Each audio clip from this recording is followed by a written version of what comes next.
super excited. I'm so honored and elated. I'm stupefied. I'm filled with joy and ebullience and excitement. Why? Because we have the great Suzy Shuster hanging out with us for the next couple of weeks. She is a veteran Emmy Award-winning sportscaster who's worked with ABC Sports, ESPN, Turner Sports, Fox Sports, HBO, and she's currently a co-host on The Rich Eisen Show.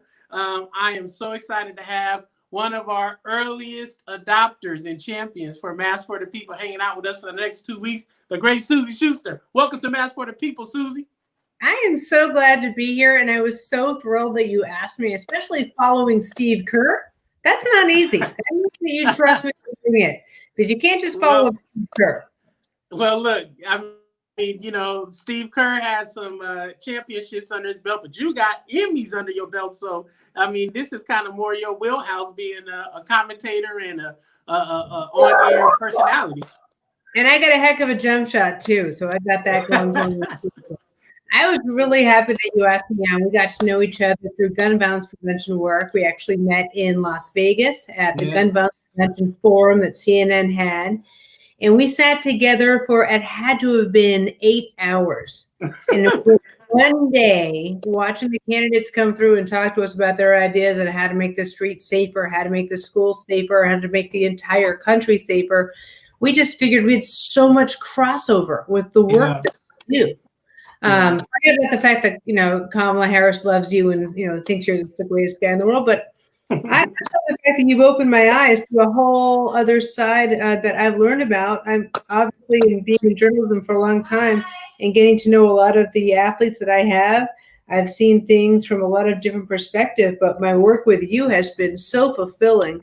And my God, we spent half the day on the phone yesterday working on a campaign down in the South, and we're getting things moving, we're getting things done, which is exciting. Yeah, no, I mean, I definitely feel like you know, our paths crossed in a very fortuitous manner. And big shout out to Robin Thomas and the Giffords folks, because I feel like they kind of put us in the room together, and we just kind of took off from there. And it's really been a real phenomenal opportunity to get a chance to build with you and talk with you and think with you.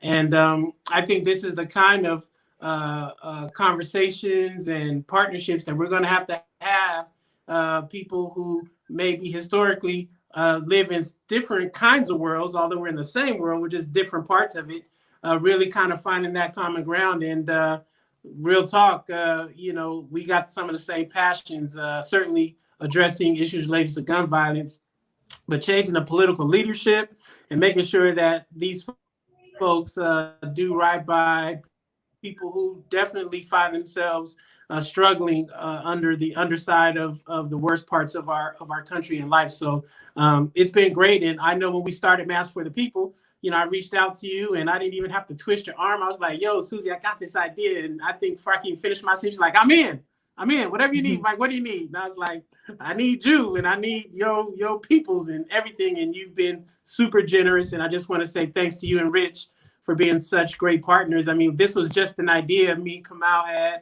and, you know, you, Steve Kerr, Alicia Garza, a whole bunch of other folks, plus our clergy came in, and we've literally raised over $1.5 million. We've put out about 1.3 million masks. We just ordered another million more masks thanks to the donations people have been giving. And it's just an amazing charitable thing that we've been able to pull off. I remember the first day you called me, you said, I have this idea. I want a bottle sanitizer. I want to raise money for masks. You mentioned a woman whose husband was a janitor and he was cleaning up after myriad people that were leaving, and he didn't even have a mask to wear, and they weren't giving him a mask. And there was another bunch of people who were working, I think, up in maybe SUNY in one of the upstate New York schools. And they were cleaning out dorm rooms of kids that were departing. And all these kids were leaving all their crap behind. And they had nothing to keep them safe. And I said to Rich that night, we have got to be aware of this world that we're not a part of. And I feel very fortunate that we could stock up on masks. And, you know, this crazy world we're living in where masks are becoming like designer pieces. And there are people who can't even get them. And you said to me that day, can you hook me up with a couple of people? Who can we think of? And now look what you've done. It's a testament to you that people love you so much, Pastor Mike. I mean, that is incredible. And even your work that you've done for so many years, you and Steve got on. Now the Golden State Warriors are hand in hand with you and working together with you. And Steve's a partner of yours. But so proud of what you've done. So proud of what you're going to be doing and all of your outreach. You have a lot more in your pocket, and I'm excited to be a part of it. Well, we got a lot of work to do, obviously, and I hope that today we get a chance to keep forwarding and pushing that work forward. And we got some pretty good folks that are going to hang out with us for the next hour or so. Listen, as you're listening and hanging out with us, please share and please let us know that you're here by commenting in the remarks below. Go to livefreeusa.org and help us keep donating both mask and sanitizer resources. We've also launched our own supply chain, so you can go to maskforthepeople.org and you can order your own sanitizer, your own mask. You can source your own PPE for your business, for your personal homes, and 25% of everything that you source from our Mask for the People site, it goes into helping us be able to supply more free PPE for our most underserved communities, particularly those who are in prisons and in jails. So please keep hanging out with us, and every week for the foreseeable future, we're going to keep tapping in on Mondays and bringing some fellow humanitarians and activists and influencers and people who just are in our network to keep amplifying this great message. And so I think we're going to get started and bring on our first guest, and I'm super excited to have this wonderful brother joining us. His name is Sean Finney. He's a multi-hyphenated creative. He serves as the head of member relations and outreach for the Academy of Motion Pictures, and super excited to have him joining us. He is one of the superstar on the rise. Got a great story and journey of how he's been using his life and his story. Say hello to the people and welcome to Mask for the People, Big Sean.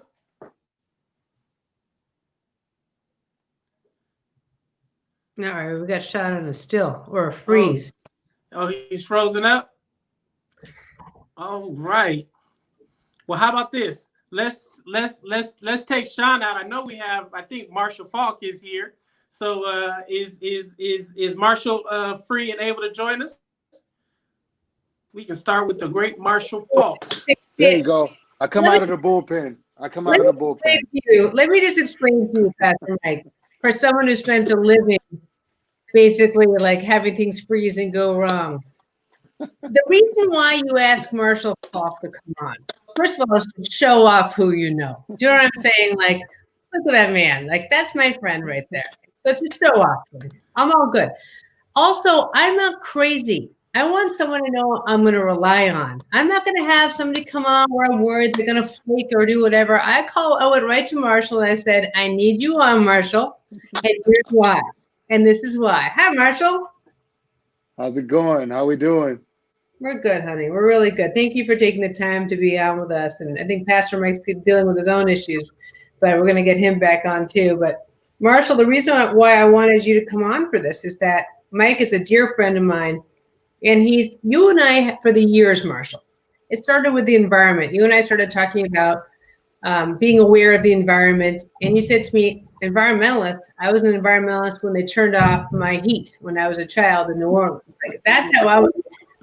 I think we're at an interesting time right now in this country where a lot of white people are coming to a reckoning, to a realization that we don't understand a world. Now, I'm lucky. I'm lucky because I'm a journalist and I have so much time that I spend with athletes. But Marshall, I've learned more from you than almost anybody. And that's why I wanted to bring you in with Pastor Mike. Pastor Mike's opened up my eyes to a whole other side of this COVID scare and also to the world of gun violence. But Marshall, you and I have talked about that too, with your experience growing up. So really happy that you could take the time to be with us. No, it's a pleasure to be on. Just understanding where we're at right now and what we are going through. We're at this point, and what's scary is this thing can go either way. We can seriously divide, or we can come together and make it so good, so great, I mean, we can really unite or we can split. And I wish we knew.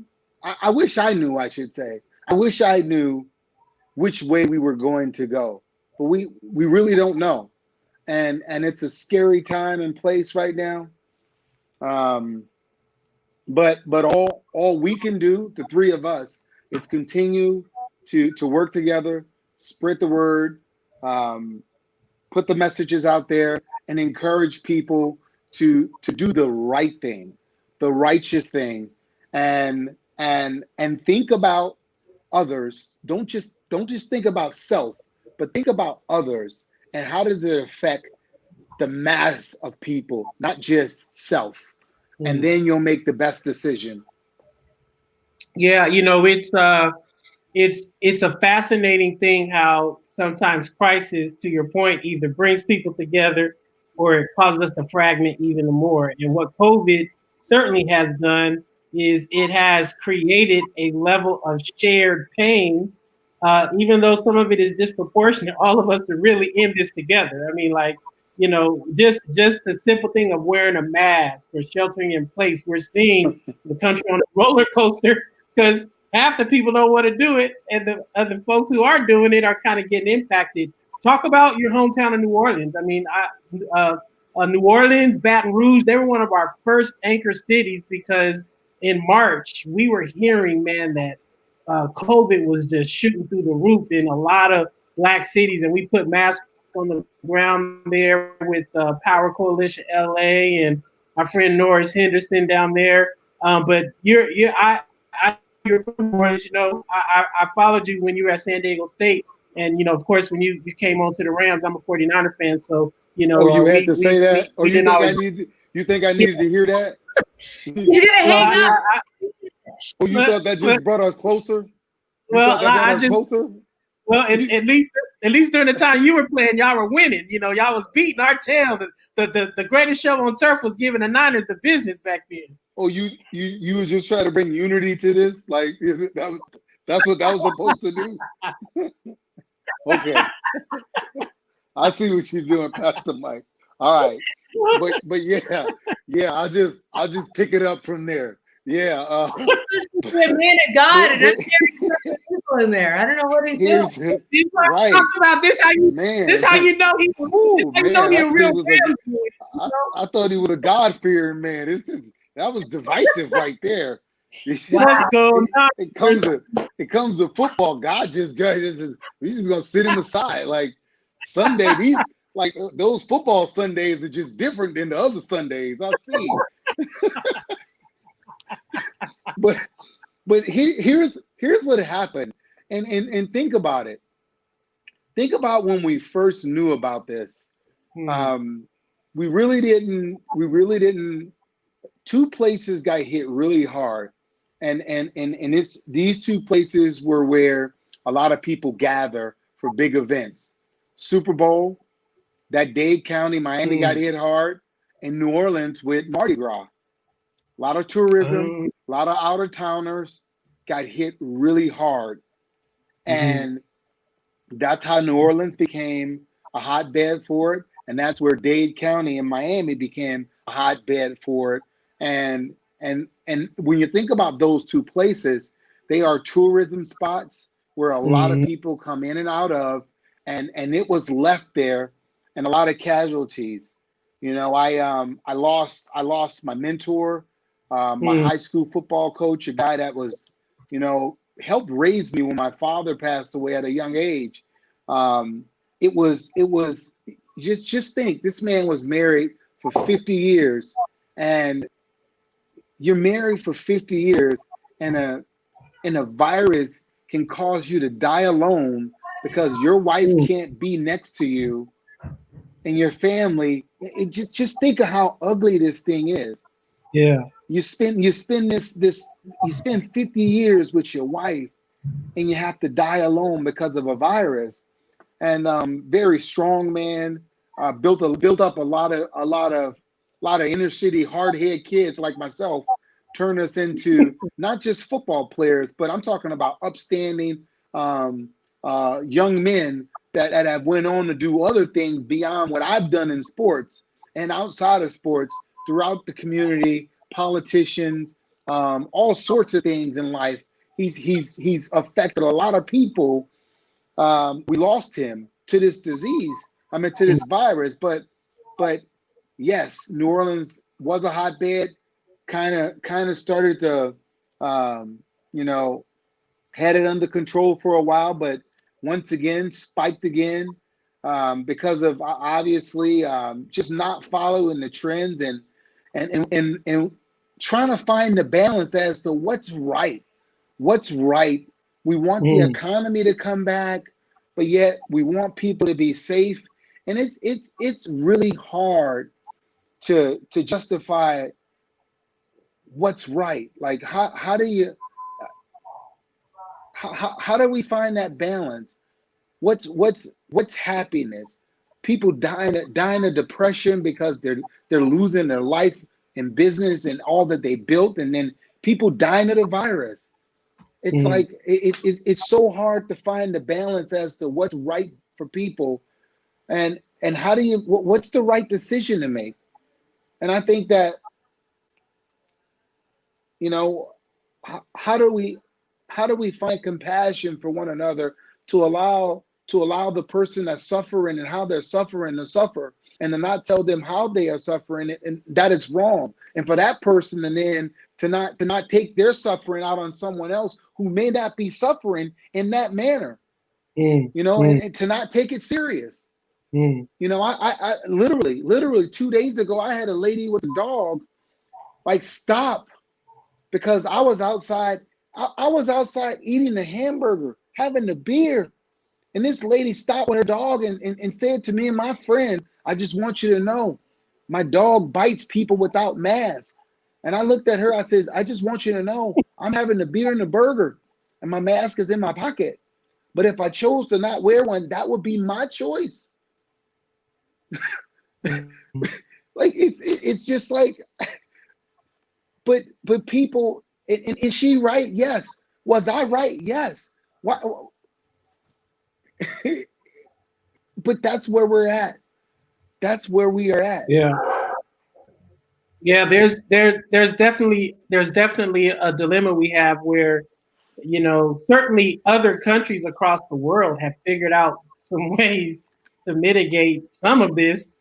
And I think, without turning this into too much of a political conversation, just we can't knowing avoid that. Let's just, Pastor Mike. Here's the reality. Here's the reality. Okay. We can say let's not turn it into that, but that's impossible. Right. That is impossible. I got a 12-year-old that she understands that she said, Daddy, listen, I know the election's coming up. Is the virus like is this virus going to be gone like with the with the presidential election? I was like, baby, no. It's like I wish we could vote the COVID virus out. We could vote out COVID 45 though. We may not get COVID 19 out, but we can get COVID 45 out. But we do know this, that good leadership always determines how well or how roughly we go through crisis. And this is, I think, the part of what we're hoping, right, is that all of us across the country will have the kind of, as you said, compassion and integrity, but also leadership abilities to lead wherever you are in ways that help lead people away from harm and not into it. And I think in places like New Orleans and Baton Rouge and Chicago right now and Houston, Texas, Dallas, like a lot of places, we're just seeing this virus having an uptick. Even in California, we're about to go back down on lockdown because folks can't stay inside. Folks can't wear a mask. Folks can't really make sure that they're doing what I think we have to do to be more responsible. And that's why I'm hoping that Mask for the People continues to be an opportunity for us to at least promote what we know works: wearing a mask, washing your hands, but also showing compassion, right? Showing compassion to people that you don't have. You know what, Mike? Here's what, Pastor Mike. Here's what I understand, and Suze, you'll get this, and I think this is, and Suze, this is right in your wheelhouse. Okay. If wearing a mask save lives, why not make it a law? Because here's the reality. Here's the reality. Wearing a seatbelt saves lives. It's a law. Mm. Well, Or are we politicizing this like we do with guns, to where we don't want to take a stand because now it's going to sway votes? So we decide to say we're going to leave it to the state to make the decision, which now you have some governor who's playing politics making decisions. You know what I'm saying? Yeah. Because if it's to save lives, make it a law. Just say, hey, look, we got to wear a mask, and if you don't wear a mask, here's what the ramifications are. Well, we're in a situation now exactly that we have a president who doesn't believe in wearing the mask because he has heard from his own people in his wing that it's either it's not masculine, it's taking away your rights, the libertarian side of the country. And the funny thing is that they've said that they don't want to be told what to do. But we know that when you wear a mask and when you mitigate the risk, that you shut down the risk of spreading. We've seen that in Germany, France. We've seen that in New York, in all over New England. In fact, my kids actually were in Maine for 4 weeks. And you know what? They showed that if everybody follows the rules, masks, hand washing, quarantine boundaries, we can live with this, and children can live with this happily and healthily if you just follow boundaries. But much like in the 70s, don't forget that the car industry pushed back really hard at the mothers who it was also another mother campaign for seatbelts, Mothers Against Drunk Driving. Every time you see a campaign, it's usually moms that get something going, and there's a big, strong mother movement going on in this country with the masks, and that'll be playing a huge role with this presidential election. But if we had just had a president who said wear a mask from the get-go, wear a mask. In January, February, March, we're hearing about this virus. We want to stop it. Shut down, wear a mask. You can't just suggest it, Marshall, just like you said. A suggestion doesn't mean anything. Beverly Hills, where I live, has an ordinance. It is against the law, supposedly, to walk around without a mask on. Guess what? Go down and walk on the streets. People aren't wearing masks because they're not afraid. What are they going to get? A ticket? A ticket? So now what are you going to do? You start handing out tickets to people? Unfortunately, it depends on what community you're in. People are nonchalant. If they say, "Oh, I don't care. I'll pay the ticket." Oh, will you risk your life though? And the question you had that you brought up, Marshall, is important because it goes back to the idea of compassion. If you care about your own family, why don't you care about the family next to you? If you care about that family, you might want to care about the family on the other side of that family. This is not about politics. It's about compassion. And unfortunately, we have leadership that doesn't care as much about compassion. We don't have a compassionate leader. It starts at the top. If we had a compassionate leader, if we had somebody in play right now that really cared about people and wasn't selfish, there would be a mandate and people would follow. And you know how it is, Marshall, you're the leader of your team. How you comported yourself was how the rest of the team comported themselves. Pastor Mike, you lead a congregation. How you comport yourself, they follow. My poor friends, if I yell and scream, they better run. But that's not. But that's it, Marshall. This should be a law. We could shut this down. Our kids could go to school safely had we started wearing masks en masse in February or March. Yeah, I mean it's a fascinating thing that Dr. King said it that a law won't get you to love me, but it'll stop you from lynching me, right? And so it's sad that our heart, the compassion in our heart, is not enough to make you just do the right thing when it's so obvious. Steve Kerr sent me a message earlier today that said, I think it was a New York Times article, 4 to 6 weeks of just wearing masks, sheltering in place, washing hands, and we could get this whole thing back under control. But we don't have the leadership at many levels to even make that happen. And the irony now is, just talking about football, college football is now getting ready to cancel all their fall games. And all the folk who weren't wanting to wear masks are upset. It's just like, wow. Hey, check.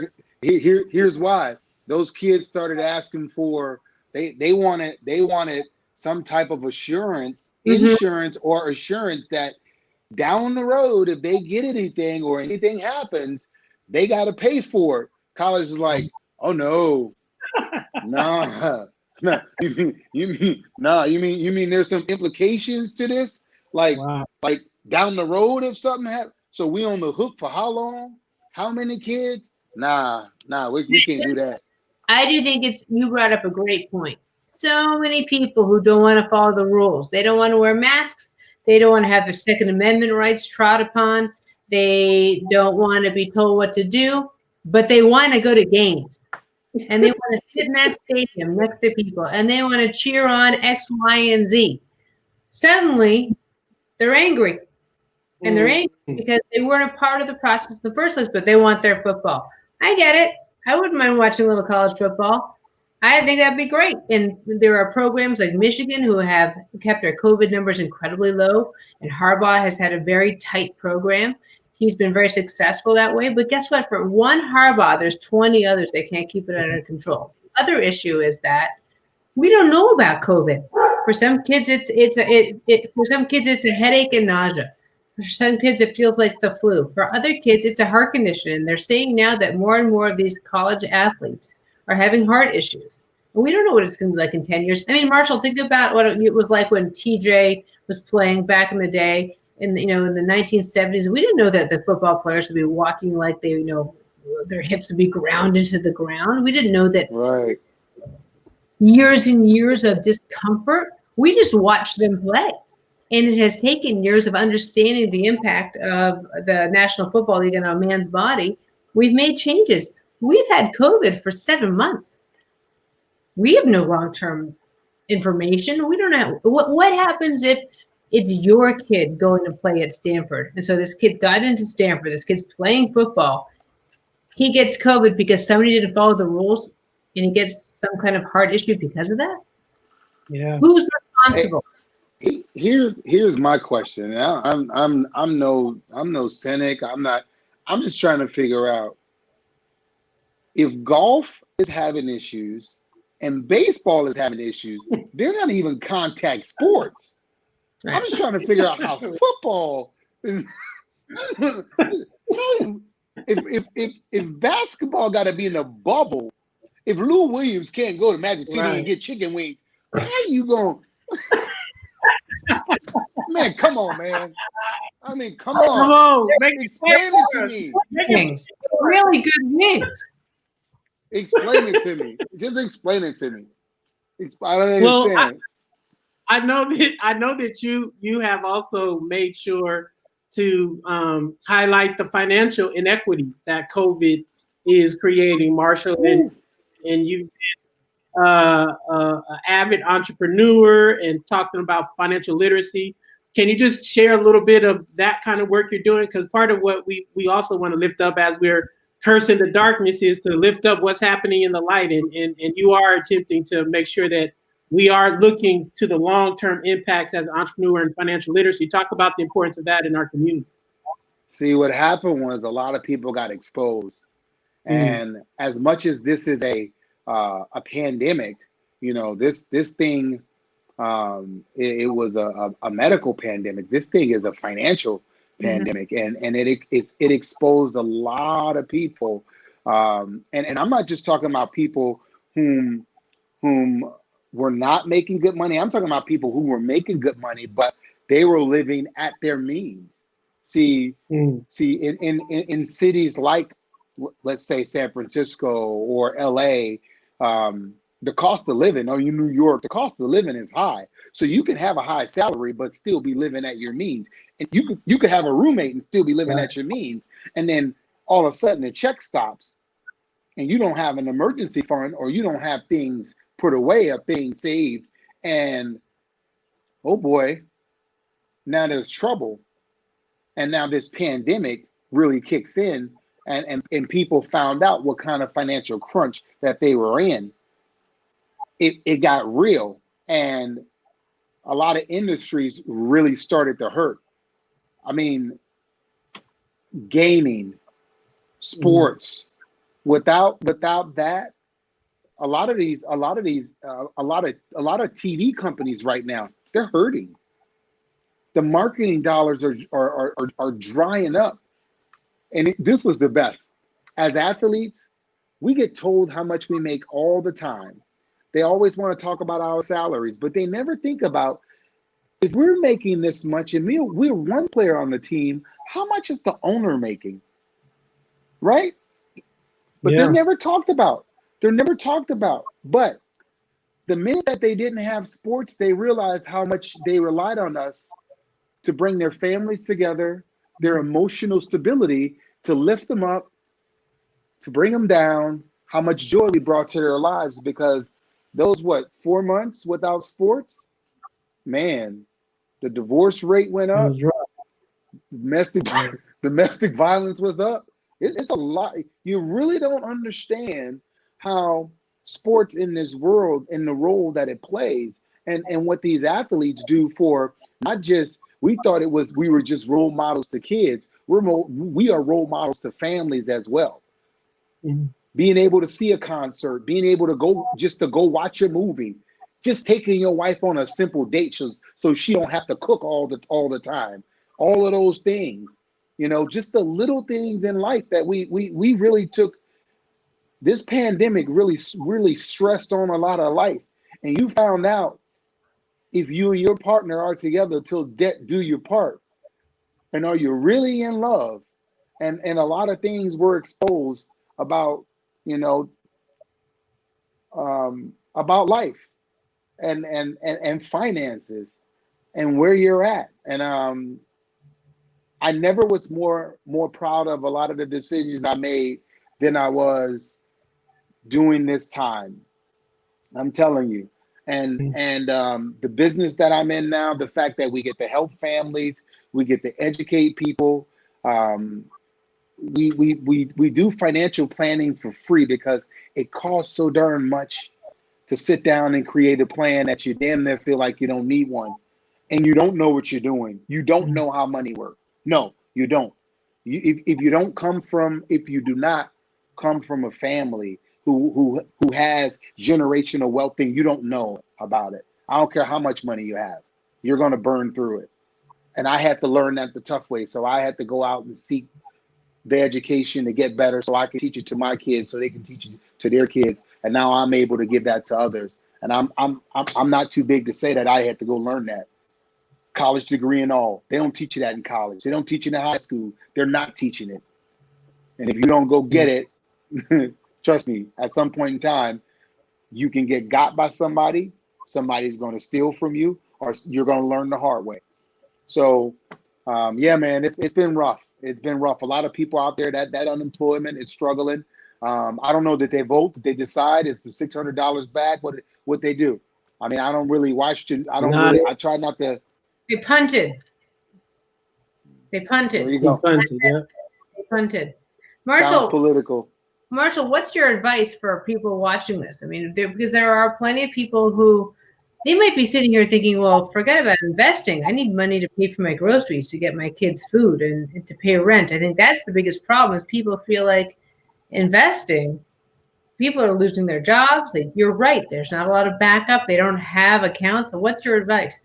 Here's the reality. You literally, and I'm not claiming that. Remember this. Anybody that tells you, that's saying to you, they know what's going on in this market, they're lying. They're lying. This market is propped up, is stimulated. We have so much money injected into it. We have no idea. You should be scared, because with this election, we have no idea which way it's going to go or which way the market's going to go. We don't know. There's no guarantees in the market. That's why it's called the market. It's a gamble. But what they know is, understand this. When you decide to buy or trade, guess what? The person that you're buying and trade, they're making money whether you buy or sell, regardless. They're getting paid either way, buy, sell. When you transact, they get paid. So they just want you to transact. Understand that. That's first. Now, know what you're doing. Educate yourself about whatever product you're buying and selling. That's key number one. Have the education. The other thing is, if you don't have money, don't play. That's it. If you don't have money, don't play. And if you're in for the short term, understand in the short term that just means you losing quick. If you're in for the long term, that means you have time. You have time for your losses. You can get them back. And I'm always thinking about the losses because when you win, guess what? You don't even count the wins. You only think about the losses. So So crazy, Marshall. strategize. So many people, because there hasn't been sports, have gotten into day trading. And that's where people get in trouble. And you talk about COVID and being home with their families. People forget how much sports offers hope. And Pastor Mike and I talked about this the other day about people feeling like there's no hope. Sports sports is hope. Because you don't know what the outcome is. It is. Fixed amount of time. Sports is hope. Sports is hoping that your star running back scores a touchdown. Sports is about the underdog. Sports is about coming together as a family and seeing something special and seeing a moment, because sports bonds families together. And we don't think we realized how much of a part it was woven into the American fabric until we didn't have it. And families are on top of each other. People who are living in apartment buildings and within communities have no outdoor space to go. And now that things are a little bit more loosened up, you see kids playing ball again. But there's fear about contact with the ball, like throwing the ball, pureling. Can kids even play? And if you really think about it, the simplest treasure a child can have is the ability to throw a ball with somebody, right? It doesn't cost anything to throw a ball. And that's a relationship. Throwing a ball between two kids is building a bond of a relationship. So when you break down, we talked about the theme of compassion with Pastor Mike, a lot. That's what you learn when you're a child. Throwing a ball to each other. That's exactly the kind of life skills that you will take into the rest of your life as an adult. It's much bigger. Yeah, it is, and I do think that if there is a metaphor that I've taken from sports is that if you don't come together, you ain't gonna have a chance at winning anything. You can have the best talent, you can have the best smart, but if you're divided against yourself, you will lose. And so I hope that as people continue to think about how we respond to this crisis, both the health crisis, the economic crisis, the political crisis, when we all come together and we have a new imagination and a new vision, that's for the people who's just trying to do a little bit of stopgap work, but we know there's a larger thing at play. On the way out the door, Marshall, give us a what's the most inspirational phrase that you heard in your life that just keeps you moving? I know you probably got a few, but just yeah. I mean, there's a lot of those, but there's something on my mind, and I have to say it because I know you guys have a broad audience, and I just want people to understand. As people, as Americans, if you're from another country and you're here and you're living the American dream, we can be different, but we cannot be divided. Mm-hmm. Just understand, divided we stand. I mean, divided we will fall. Mm-hmm. United we must stand. And that is huge. We can be different. We could have a difference of opinion, but if we are divided, we will fall. There's no doubt. No doubt about it. Marshall Falk, I think we're going to make that a swag t-shirt from Mass for the People. We can be different, but we can't be divided. I could talk to you all day long, dear brother. Next time when we talk, we're going to have to talk some Niner Rams, just memories. I know we probably have more Niner memories than Rams memories, but we can work that out. I can't believe it. You and I, we could have had a great friendship, a great relationship. Now it's got to be all surface. Got to be all surface. The Hall of Famer, y'all. He's one of the best to ever do it. Believe me, one of the best to ever do it. Hall of Famer Marshall Falk. Now on the NFL Network, offering all of his expertise. Thank you, dear brother, for stopping through here, and really, really appreciate you spending this chunk of time with us today. Pleasure, man. All right. What makes him so special, and this is the other thing that I'd love to talk about with Marshall, what makes him so special is he had a wonderful mother who passed away recently. Mm. He didn't have his dad in his life. He's got some brothers and sister, but he had a feeling inside, and he believed in himself. He found that coach that believed in him early. Marshall is self-taught in every single way. I've never known a man to have his finger in more businesses and still remain true to his community and his people.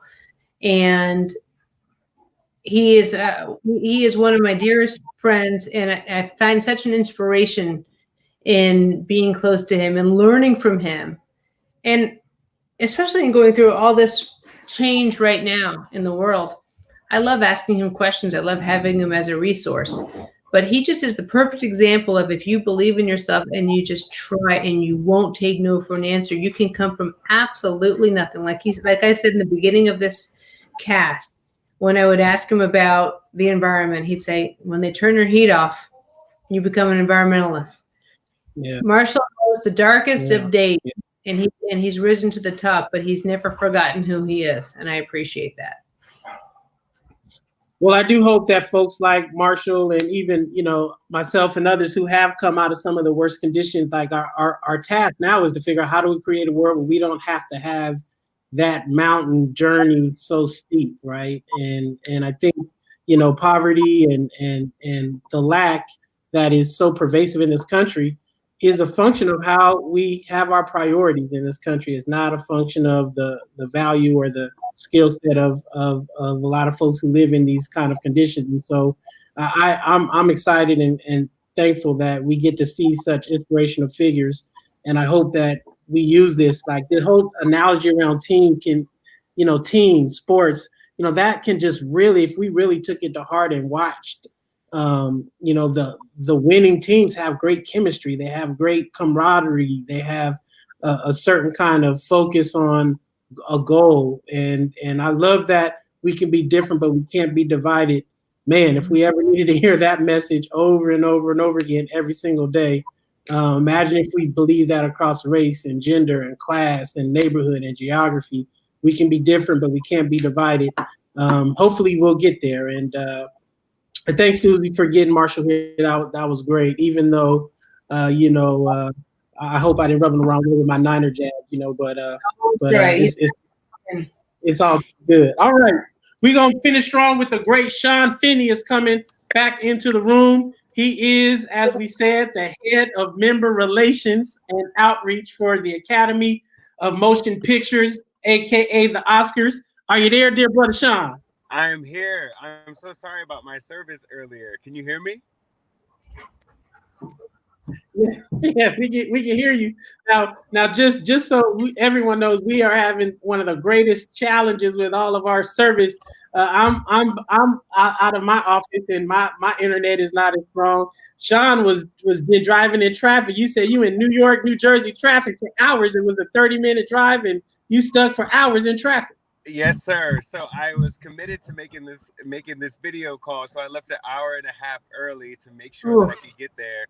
And but I was like, you know what? We can't be stopped. The message will not be stopped. And so I was like, I would just pull over to make sure that I can make this. And while I have both of you here, I just want to say, first of all, thank you so much for having me and for putting this together, Master the People, and for Plus One, who I rely on heavily for all the things that I'm doing personally.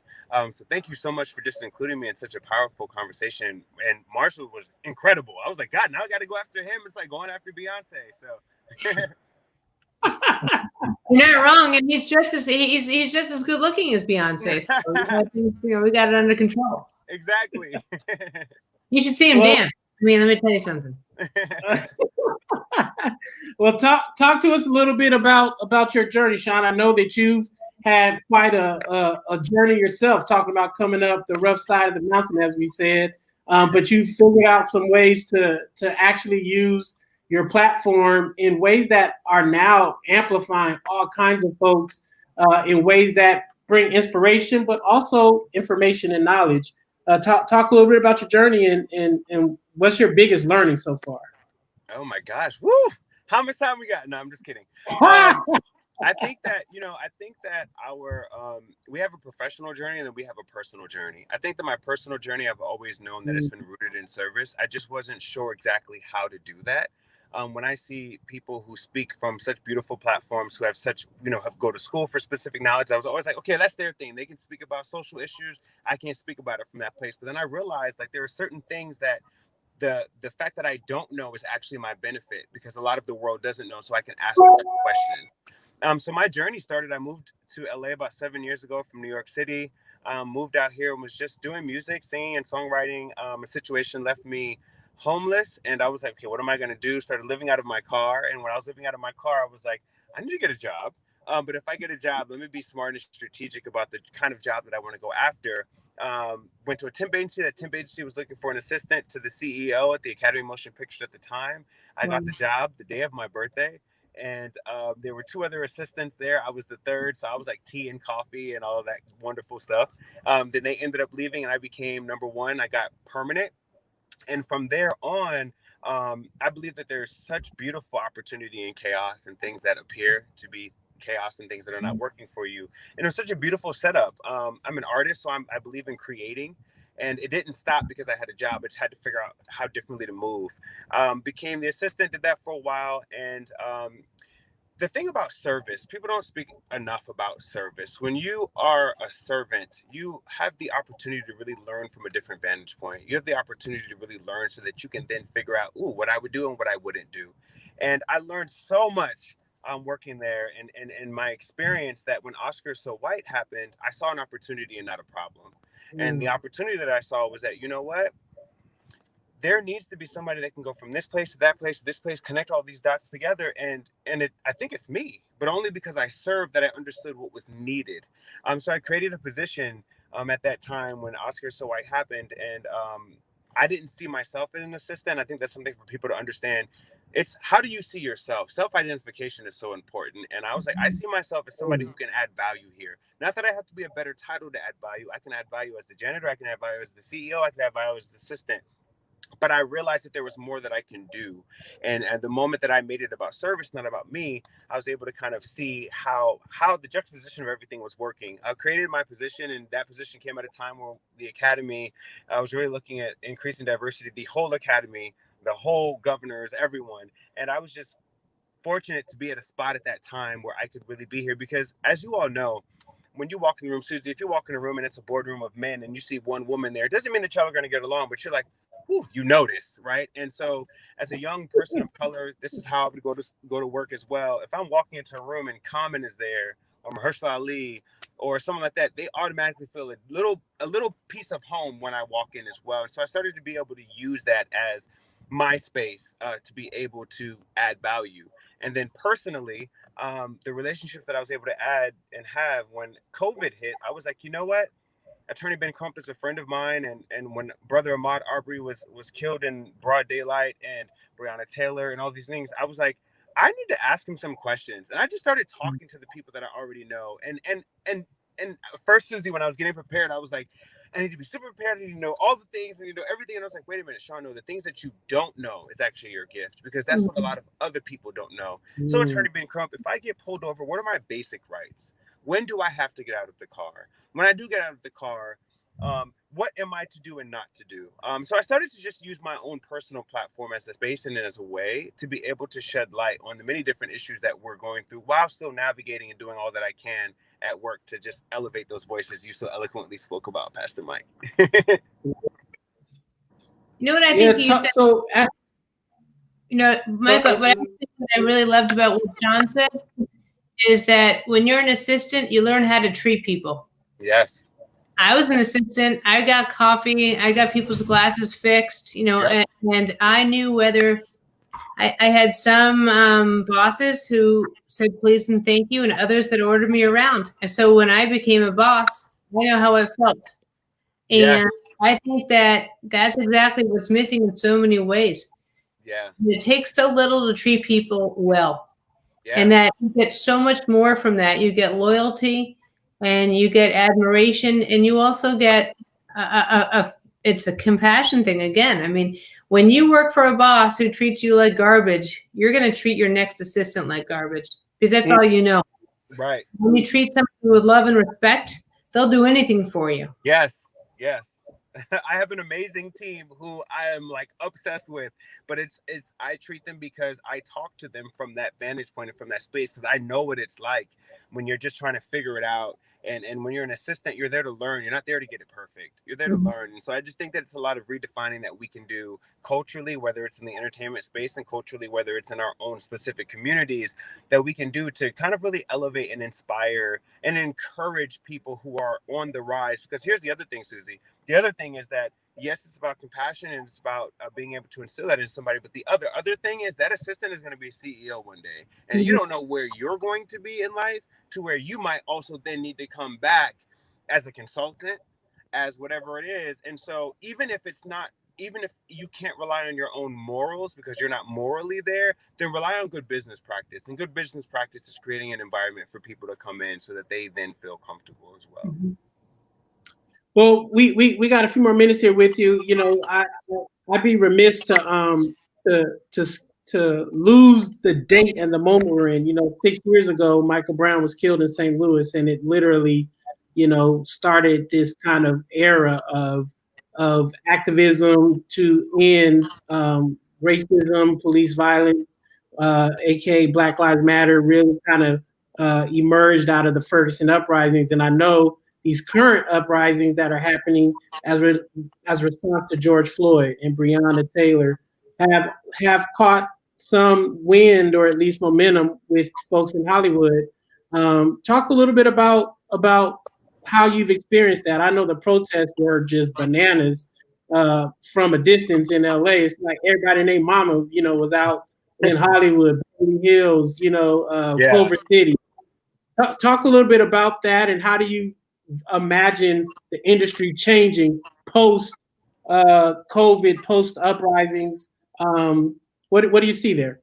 Yeah, I think that first of all, you're right. Yeah, the protests were definitely. I live downtown LA too, so right next to the police headquarters, so it was literally in my front yard. I think that what we're seeing right now, again, I'm that weird person where obviously us seeing Brother George Floyd and Ahmaud Arbery and Breonna Taylor killed really in broad daylight is so disturbing, and I'm thankful in the fact that we are seeing that not just Black people are showing up, not just Black men are showing up. People of all different ethnicities and nationalities are saying enough.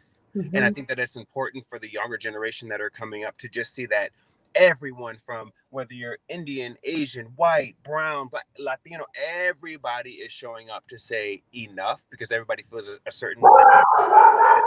But I think in terms of Hollywood, what we're seeing, just in terms of the world, maybe more now than ever, is we're seeing that companies and organizations that have been longstanding for over 20, 40, or 50 years in some cases are also standing up and saying. So when you have someone like, whether it is fashion houses, big PR houses, these CAA, UTA, all these big agencies that have billions of dollars standing up and saying, we're putting $4 million in this fund for Black Lives Matter, what you're seeing is a priority shift, right? And even if their moral isn't there, their business practice is there. And I think that it's important. We can't change hearts and minds overnight. And it's not about us changing hearts and minds overnight, but it's about us getting each one get one, right? And then I think what we're also seeing in terms of artists and platform, where we're seeing people, wow, I'm a celebrity, but I'm a celebrity and this is a privilege to be known. And what am I going to do with that? I think we're seeing out loud people ask questions and want to use their platforms, whether it's CAA was using the share the mic idea, where it was Kourtney Kardashian giving her platform to a Black woman that you may or may not know to have conversations about race and ethnicity. The Academy has started this thing called Academy Dialogues. We had Whoopi Goldberg and Brian Stevenson come on and have a conversation about the stereotypes that have been portrayed in film for so long and how that permeates through. We're seeing companies, organizations, and we're seeing people show up in ways that we've never seen before. And I think that this is not something that you could turn away from. Mr. Brown, unfortunately, not that his death was any less than that of Trayvon Martin, right? I think that something was different about George Floyd for whatever reason for people, and the unity. And we're talking about international. I'm sure you all saw in Amsterdam they were protesting, in London they were protesting.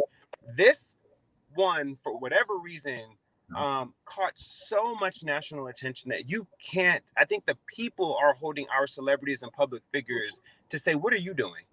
What are you doing to add value? Where, are you still posting the selfie from yesterday? No, we don't want to see that anymore. You know, so I think it's beautiful. I was talking with a music producer friend of mine, and he was telling me how they haven't been able to put records out in almost 3 months because the stuff they were rapping and singing about, people were coming for them. Like, man, don't nobody want to hear about that. We talking about Breonna, we talking about George Floyd. Like, it really changed the way artists and others were producing content. To your point, and I think that the consciousness really shifted literally everything in this country, and your work helped that happen.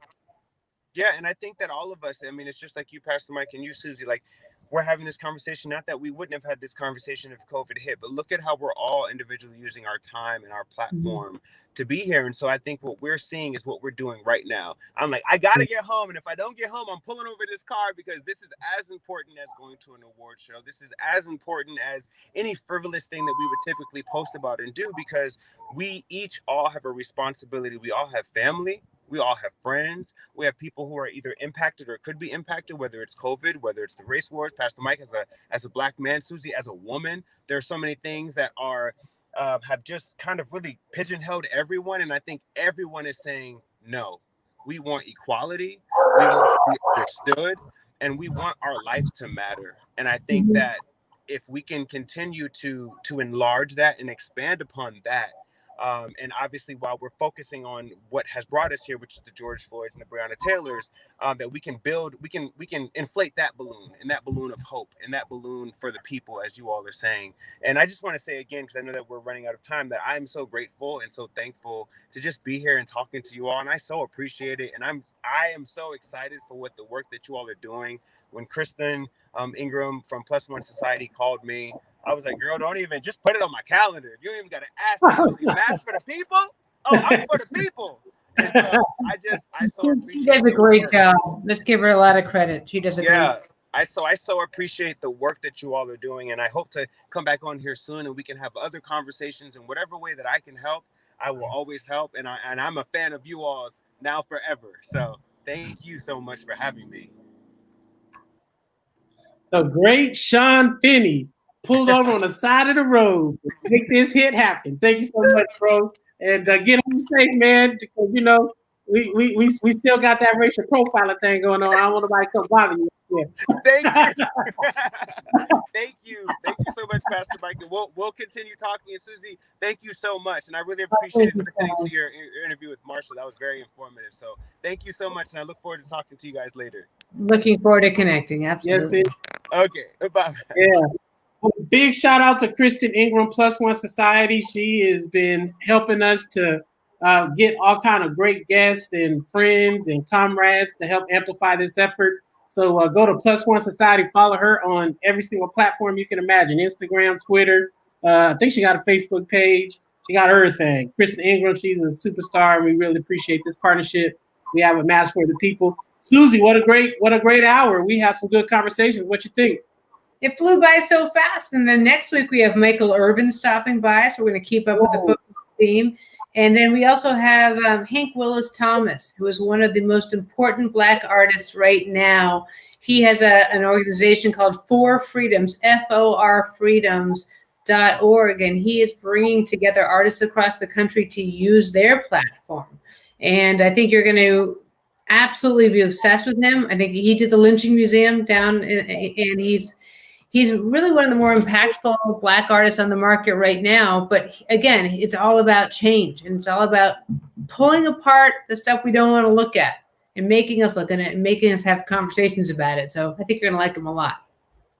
Well, it's a great lineup next week, and I look forward. I'm gonna bring some of our Ferguson comrades in next week to give a chance to give a reflection on just this whole week. It's usually a very emotional week for our loved ones in St. Louis and Ferguson. I was going to try to get some of them on tonight, but my connection's so bad, I think we should just thank God we got through this one, and we'll have a better connection next week. We'll be back next week. Yeah, God bless everybody. Thank you so much for hanging out with us for Mass for the People. Please, again, stay safe. Wear a mask, wash your hands, shelter in place, do whatever you need to do to stay out of harm's way, and help us help others stay out of harm's way as well. Go to liveforusa.org, donate, or reserve some masks for some people that you know are in need. And we'll see you next week. Mask for the people. We out. Thank y'all.